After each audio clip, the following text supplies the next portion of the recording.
Bonjour à toutes et à tous, Sarcelles on en parle, donc 8e vidéo déjà, pour parler un peu des Sarcellois, pour montrer le visage des Sarcellois qui parfois ont un coup de gueule à faire passer, ou bien là pour le coup avec Touté on a une personne qui œuvre sur la ville et je crois que c'est important de mettre en avant ce genre de personnes. Donc bonjour Touté, est-ce que tu peux te présenter? Alors, bonjour, moi c'est Touté, j'ai 42 ans, habitante de Sarcelles, maman d'un garçon de 14 ans. J'ai travaillé en tant qu'enseignante, en tant qu'éducatrice spécialisée. Là, je suis en train d'ouvrir une entreprise une entreprise familiale, on va dire. D'accord, ok. Voilà. Ok. Est-ce que tu as toujours été sarcelloise? Non, du tout. Alors, c'est un regret, hein, j'aurais bien aimé. Moi, je suis arrivée quoique j'ai fréquenté à Sarcelles lors de mon adolescence parce que j'habitais à Montmagny, on avait de la famille à Sarcelles, ouais. Donc je venais très régulièrement. Donc, par exemple, j'ai appris à faire du vélo à Sarcelles. Ah. Un Sarcellois qui m'a appris à faire du vélo, je devais avoir 14 ans peut-être.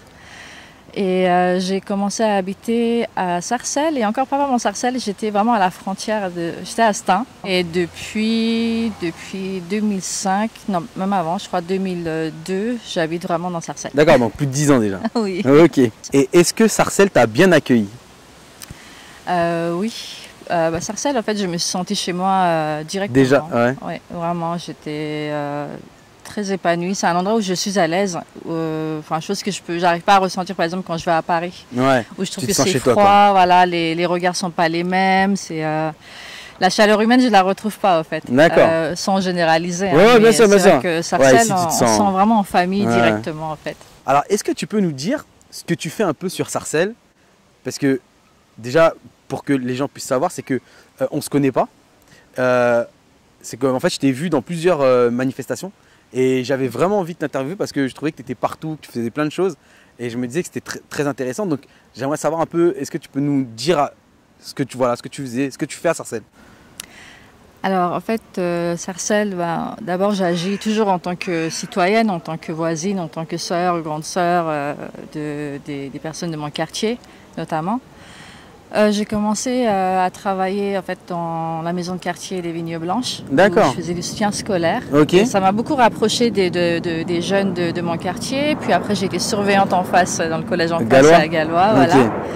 Voilà. Donc il y a une relation qui s'est créée très naturellement. Par exemple, pour moi, c'est devenu directement la famille, le quartier. Je pouvais passer mes clés à des élèves qui montent faire les devoirs chez moi, en fait. D'accord, ok. Je pouvais leur déposer mon fils le temps que j'allais acheter un truc, sans problème. Ouais. Et en fait, tout a commencé comme ça, où j'ai voulu encore plus m'investir pour mon quartier, pour les jeunes. Ouais.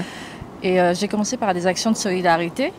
Ça pouvait être un peu de tout, hein, ça pouvait être des maraudes et tout. Ouais. Mais après, bon, j'ai plus penché vers le côté culturel. Ouais. Culturel où on a créé avec un autre Sarcellois, un ami, aussi une association qui s'appelle Bibliothèse. Ah, ok. Ouais. J'en ai entendu parler, ouais. Voilà, En cœur ambiant en plus. Ouais. C'est vrai qu'on avait commencé avec Propice, où on faisait de la solidarité, on a fait des actions nationales comme internationales. D'accord. Mais comme il y avait pas mal de personnes qui s'occupaient déjà de ça, on s'est dit on va faire un truc un peu plus original, hein, il y a quelque chose qui manque un peu dans Sarcelles. Donc on a œuvré sur le côté culturel. Donc Bibliothèque, c'était quoi? On ramène en fait des auteurs plus ou moins connus ou pas connus du tout. Enfin, voilà, ça pouvait être. Nous, on préférait des personnes pas connues pour leur donner la parole, issues des quartiers populaires ou non. On les faisait venir dans le sous-sol d'un café en fait pour rester indépendants. Alors de côté indépendant, c'est très important pour moi. Ah, j'ai vu. Voilà. Donc l'auteur racontait son livre un peu, mais on s'intéressait surtout à son parcours de vie et qu'est-ce qui l'a poussé à écrire ce livre. Et juste après, avec le public, il y avait des interactions, un débat autour de son livre ou de divers sujets qui nous touchent en fait dans la société. Donc c'était très très bien, c'est un projet qui a beaucoup marché. Et avant Bibliothèque, c'est vrai que on était aussi dans d'autres, avec Ossine toujours, on était beaucoup dans tout ce qui est militant aussi, parce qu'on allait tout le temps dans les manifestations, aider les familles dans le besoin. Ça pouvait être contre les violences policières ou n'importe quelle injustice, hein, les sans-papiers, on était vraiment partout. Donc en fait, on faisait pas ça au nom d'une association, c'était naturel. Quand on savait qu'il y a des gens qui allaient se faire expulser, on y allait pour essayer d'y aller, d'aider ou faire ce qu'on pouvait en fait à notre échelle. Je trouve ça intéressant parce que je me dis à Sarcelles, il y a ce sentiment, tu vois, de de vouloir aller aider, de vouloir aller sans forcément calculer, tu vois. Je me demande si c'est parce qu'on est issu des quartiers ou parce que, je sais pas, il y a quelque chose, il y a une ambiance de non, non, mais on va aller aider, on va faire ça. Et je trouve ça génial, ouais. Et du coup, c'est un peu le sentiment. Oui, en fait, ça vient naturellement parce que c'est vrai qu'on subit énormément de discrimination. Moi, des fois, je vais dire, j'habite à Sarcelles, ils font, ah, ma pauvre, t'as pas peur. Ouais. Et en fait, c'est une injustice parce qu'à Sarcelles, on vit des choses tellement belles, il y a une telle richesse, que ce soit culturelle ou autre, enfin, et que dans les médias, on est sali par. Notre notoriété, elle est vraiment piétinée en fait. Donc du coup, on a toujours envie de montrer, pas de prouver, parce qu'il y en a beaucoup qui essayent de faire de bonnes choses pour prouver qu'on n'est pas sauvage. Nous, on n'est pas dans ça, on n'a rien à prouver. Ouais. Mais on veut mettre nos jeunes en avant, on veut mettre nos quartiers en avant, on veut aider, on veut voir là où ça bloque. Là, je suis en train de créer, j'aime pas appeler ça association, hein, mais oui, on va dire association en fait, qui s'appellerait le Tout est dit. Le Tout est dit, en fait, je vais interviewer en fait, des personnes qui ont des histoires très riches à raconter, un peu comme ce que tu fais, ouais. Mais plus basé sur le devoir de mémoire, sur la transmission de nos aïeux, on va dire. D'accord, ok. Des personnes voilà, qui sont peut-être dans le milieu militant ou pas. Par exemple, après, ça ne va pas rester que sur les militants, mais j'aimerais bien interviewer aussi une amie qui a 7 enfants et qui gère mais, super bien. Et je trouve que c'est des choses à mettre en avant, c'est des choses qu'on ne voit pas.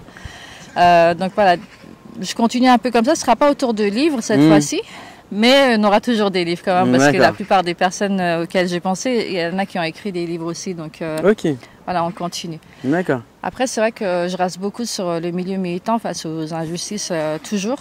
Je connais beaucoup de militants à force d'aller tout le temps aux événements, voilà, ça devient une famille. On soutient beaucoup les familles victimes de violences policières. Ouais. Donc il y en a beaucoup, hein. On essaie d'être avec eux tous, de les aider comme on peut en fait. Et c'est vrai que là, moi, personnellement, je suis dans le collectif Justice pour Ibo.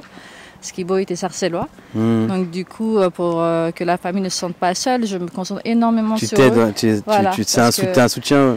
Oui, mais c'est surtout un devoir en fait. On ne peut pas aller aider à l'international quand on bat de nos fenêtres. On peut faire les deux, hein, l'un n'empêche pas l'autre et c'est très bien. Mais avoir le temps. Voilà. Mais ouais, déjà se concentrer sur ce qu'on a chez nous, je suis d'accord avec le local. Et c'est vrai que ça devient aussi des fois problématique parce qu'on a des personnes dans Sarcelles qui ne comprennent pas. Dès lors où on milite contre les violences policières, ils nous pensent rebelles, ils nous pensent anti-flics. Anti-flics, alors que ce n'est pas du tout le cas. Ouais. Mais c'est vrai qu'il y a des problèmes liés à la police dans Sarcelles où les jeunes subissent énormément de choses. Il n'y a pas que des morts. Il y a eu Ibo, ok, il y en a eu d'autres que les familles n'ont pas voulu forcément poursuivre, aller faire plus loin.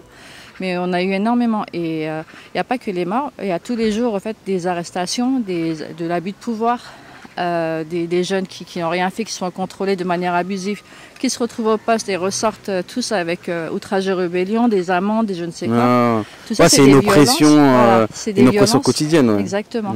Donc c'est vrai que voilà, on essaye de militer contre ça. Je sais que dans mon quartier aussi, avec les jeunes, hors association, hein, toujours. Ah, t'es vraiment... En fait, hors système. Faut que tu sois hors système. C'est ça, j'ai compris, ouais.